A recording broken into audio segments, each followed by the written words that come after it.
आखिर एक fake family के बारे में ये एनिमे अब तक की बिगेस्ट मॉडर्न एनिमे कैसे बन गई? स्पाई फैमिली का मेन पॉइंट ही यही है कि वो जॉनरास को बहुत ही परफेक्टली मिक्स करती है, क्योंकि इसमें तुम्हें spy thrill, slice of life, family comedy, action और इमोशनल ड्रामा देखने को मिल जाएगा। पर ये चीज उतनी मैटर क्यों करती है? क्योंकि जहाँ ज्यादातर एनिमे सिर्फ एक तरह के ऑडियंस को टारगेट करती है, वहीं पे स्पाई फैमिली बहुत तरह के। जैसे अगर तुम्हें एक्शन पसंद है तो तुम्हारे लिए character Lloyd and your, comedy fans के लिए आन्या, और अगर तुम्हें थोड़ा सा ड्रामा देखना पसंद है, इमोशनल व्यूअर हो तो लॉयड, योर और आन्या की फैमिली बॉन्डिंग। और अगर तुम्हें कुछ कॉम्प्लेक्स नहीं जमता, कुछ फन टू वॉच चाहिए, कैजुअल व्यूअर हो तो इसकी स्टोरी भी इजी टू अंडरस्टैंड है।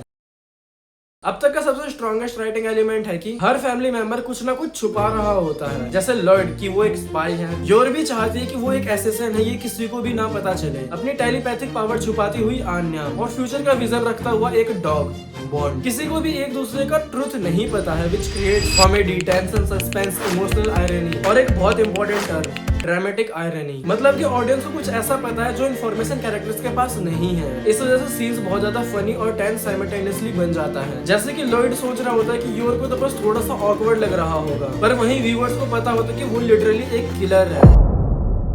ये शायद से मोस्ट इंपॉर्टेंट सेक्शन होगा कि कैरेक्टर आन्या इतनी आइकॉनिक कैसे बन गई। उसके एक्सप्रेशन जो कि मीम्स बनने का पोटेंशियल रखती हैं, उसके रिएक्शन बहुत रिलेटेबल होते हैं, और उसका इनोसेंस जिसका इम्पैक्ट तुम्हें पूरे इंटरनेट पे देखने को मिलेगा कि उस पर एडिट्स बनते हैं, मीम्स पर रिएक्शंस, जिफ और शॉर्ट फॉर्म कंटेंट में तो डेफिनेटली देखने को मिल जाती है। मतलब कि तुम इसे ऐसा समझ सकते हो कि आन्या का कैरेक्टर को डिजाइन ही इंटरनेट कल्चर के लिए किया गया है। यहाँ तक कि उसके एक्सप्रेशन एनिमे कम्युनिटी के बाहर भी रिकॉग्नाइजेबल बन चुके हैं। पर आन्या सिर्फ एक कॉमिक रिलीफ लिए नहीं है, मतलब उसके अराउंड और भी थीम रिवॉल्व करते हैं। उसका लोनलीनेस, कि उसके एक फैमिली मेंबर बनने की चाहत, अबैंडनमेंट का डर और उसका चाइल्डहुड इनोसेंस। एक इंटरेस्टिंग पॉइंट कि वो एडल्ट्स को बहुत अच्छे से समझ सकती है टेलीपैथी की वजह से, पर इमोशनली वो अब भी एक छोटी बच्ची है जो कि कॉमेडी और सैडनेस को क्रिएट करने का काम करता है। लॉयड कॉम्पिटेंट है, पर वो इमोशनली ब्रोकन है, क्योंकि उसके चाइल्डहुड में बहुत वॉर हुआ करती थी। वो एक स्पाई ही इसलिए बना ताकि वो शांति ला सके। उसने अपने सारे इमोशन को सेक्रीफाइस कर दिया था, इसलिए वो एक फैमिली लाइफ को बहुत अच्छे से नहीं समझ पाता। तो अपनी उस स्पाई की जर्नी में उसे एक टास्क मिलता है कि उसको एक फैमिली मेंबर बनना पड़ेगा, मतलब एक फैमिली बनानी पड़ेगी। पर धीरे धीरे उसकी वो फेक फैमिली रियल बनने लगती है, उसके इमोशंस अपनी फैमिली से जुड़ने लगते हैं। शुरुआत में उसका यही था कि मिशन फर्स्ट, पर धीरे धीरे रियल अटैचमेंट डेवलप होने लगती है। पर व्यूअर्स उसको इतना ज्यादा लव क्यों करते हैं? क्योंकि लॉयड एक स्मार्ट प्रोटैगनिस्ट है, उसकी पर्सनैलिटी बहुत मैच्योर सी है, वो प्रेशर सिचुएशन में भी बहुत काम रहता है, और वो एक्चुअली में बहुत ज्यादा केयरिंग भी है। लॉयड कुछ ऐसे लोगों को रिप्रेजेंट करता है जो कि अपने वर्क या ड्यूटी के लिए अपने इमोशन को दफना सकते हैं। स्पाई लाइफ मतलब इमोशन आइसोलेशन, पर फैमिली उसे स्लोली हील करती है, और इसीलिए इमोशन सीन्स इतने ज्यादा हार्ड हिट करते हैं। तुमने सोचा कि योर फोर्जर इतनी ज्यादा पॉपुलर कैसे बनी? क्योंकि वो एक एसेसिन है प्लस होलसम वाइफ। मतलब उसका डिजाइन इतना ज्यादा अट्रैक्टिव है, उसकी पर्सनैलिटी काफी फनी और ऑकवर्ड सी है, पर उसके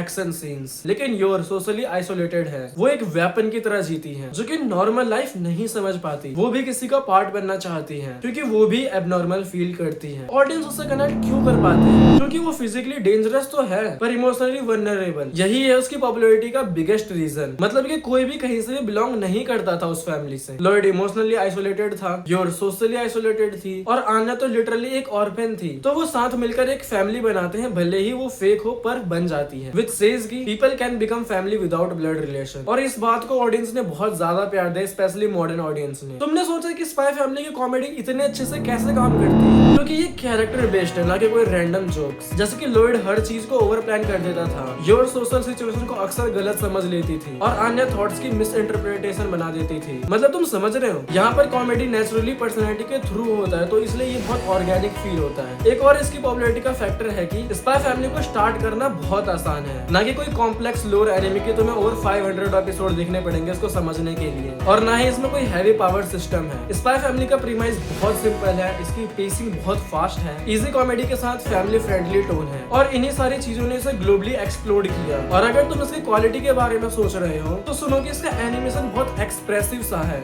विद एग्जैजरेटेड फेशियल एक्सप्रेशन, जहाँ पे इसका डायरेक्शन तुम्हें बहुत सिनेमैटिक लगेगा विद स्मूथ एक्शन सीक्वेंसेस। और अगर तुम ध्यान से देखो तो स्पाई फैमिली सोशल मीडिया के लिए परफेक्ट था, क्योंकि इसके शॉर्ट्स फनी क्लिप्स बन सकते थे, मीम्स, टेम्पलेट, रिएक्शन फेसेस और तो कुछ क्यूट मोमेंट्स। प्लेटफॉर्म जैसे यूट्यूब शॉर्ट्स, इंस्टाग्राम रील्स, जिसके पीछे की रीजन आन्या ही थी। ये एनिमे कॉन्स्टेंटली स्विच करती है इमोशनल वार्म, कॉमेडी और एक्शन के बीच में, जो कि व्यूअर्स को एंगेज रखने में हेल्प करता है। मतलब कि ये कभी भी बहुत ज्यादा डार्क नहीं हो जाती, चाइल्डिश या बहुत ज्यादा सीरियस नहीं होता। और इस तरह का बैलेंस को अचीव करना ज्यादातर एनिमे में बहुत हार्ड होता है। और इन्हीं सब की वजह से स्पाई फैमिली इतनी ज्यादा पॉपुलर हुई है वर्ल्ड वाइड।